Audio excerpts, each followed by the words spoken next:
concepto. Considero al universo como cíclico, creo en Dios como concepto de colectivo que individuos, de inferiores a uno, crean para poder alcanzarlo. El colectivo humano se asemeja a una divinidad si alcanzara una especie de singularidad, o al menos todo lo que se propone, omnipotencia, omnisciencia y omnipresencia. El colectivo de un animal, su Dios, sería quizá uno similar a las capacidades que un humano puede hacer. El comprender esto les ayuda, al igual que un bastón, a poder sostenerse y lograrlo en un futuro. Con el tiempo, los medios, entorno necesario, y con la evolución de su bastón a niveles más complejos, podrían, quizá, alcanzarlo.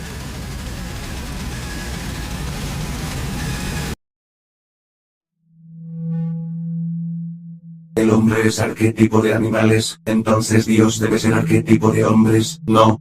Si es así, afirmas que Dios es un constructo mental colectivo para alcanzar la perfección, pero en el ejemplo animal el arquetipo ya existe de forma tangible.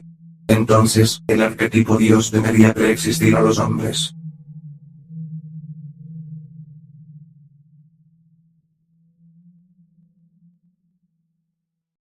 Se podría decir que la idea de Dios es una forma de perfección que cada colectivo construye.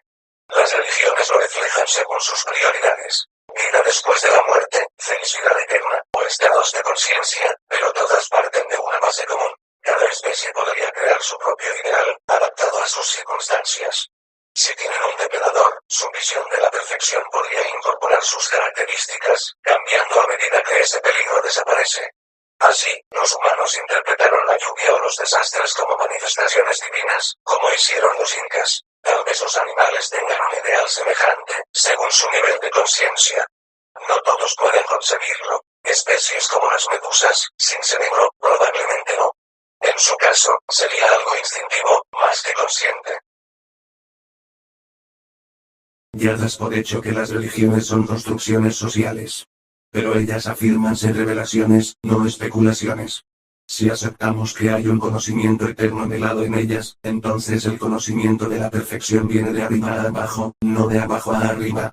Esto es, el debate que se formularía es sobre cuál le precede a cuál y cómo fundamentarlo.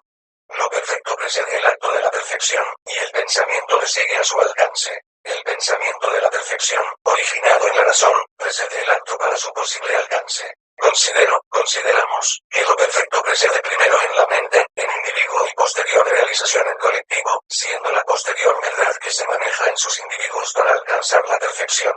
El origen de este pensamiento podría provenir de un principio divino inherente o desarrollarse a través de la razón en evolución. Bajo nuestras definiciones, Dios existe. El antes de, es la cuestión,